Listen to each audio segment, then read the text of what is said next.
Mari Ki. Kita naik mobil Ki.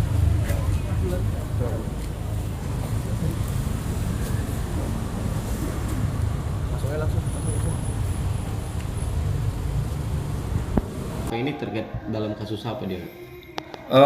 Baik, kami dari Kejaksaan Tinggi Sulawesi Selatan akan menyampaikan siaran pers terkait dengan keberhasilan tim tabur tangkap buron Kejaksaan Agung Republik Indonesia yang pada waktu kemarin berhasil mengamankan salah seorang terpidana yang telah dinyatakan buron, yaitu atas nama Dr. Haja Siti Zainab NB MKes, yang kebetulan beliau merupakan mantan direktur pada Rumah Sakit Umum Daerah RSUD Dayak Kota Makassar tahun 2012.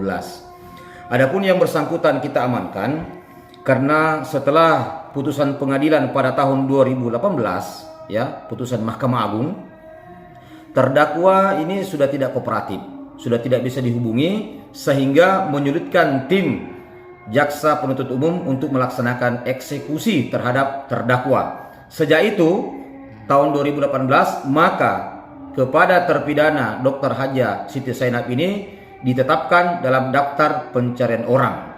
Adapun kasus yang menjerat terpidana yaitu kasus tindak pidana korupsi pengadaan alat kesehatan tahun 2012, ya, pengadaan alat kesehatan tahun 2012 senilai 3,9 miliar.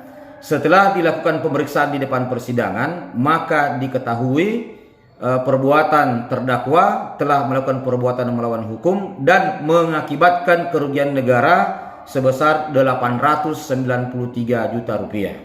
Ya. Kepada terpidana ini pada saat dilakukan penangkapan, yaitu lokasinya bertempat di perumahan Jalan Pelamboyan 12, Cipete Utara, Jakarta Selatan. Dia orang Jakarta memang. Sebenarnya yang bersangkutan berdasarkan domisili awalnya di Kota Makassar, ya. Tetapi pada saat kita melakukan pencarian untuk dilakukan eksekusi, yang bersangkutan pada sejak tahun 2018 itu sudah tidak diketahui keberadaannya, dan sejak itu kita umumkan Dr. Haja Siti Zainab ini masuk dalam daftar pencarian orang. Dan setelah dilakukan pencarian beberapa waktu lamanya ini, tim menemukan keberadaan terdakwa di Jakarta Selatan. Pidana yang dijatuhkan kepada ini, yang DPO ini berapa ini? Ya, pidana yang harus dijalani DPO ini berdasarkan putusannya itu selama 5 tahun. Gitu. Ya. Jadi sekarang dia di mana? Masih di Jakarta? Kebetulan karena yang bersangkutan minta untuk dieksekusi di Jakarta, maka setelah dilakukan penangkapan, jaksa penuntut umum menyerahkan ke lapas di daerah Jakarta Selatan untuk melaksanakan eksekusinya. Siap.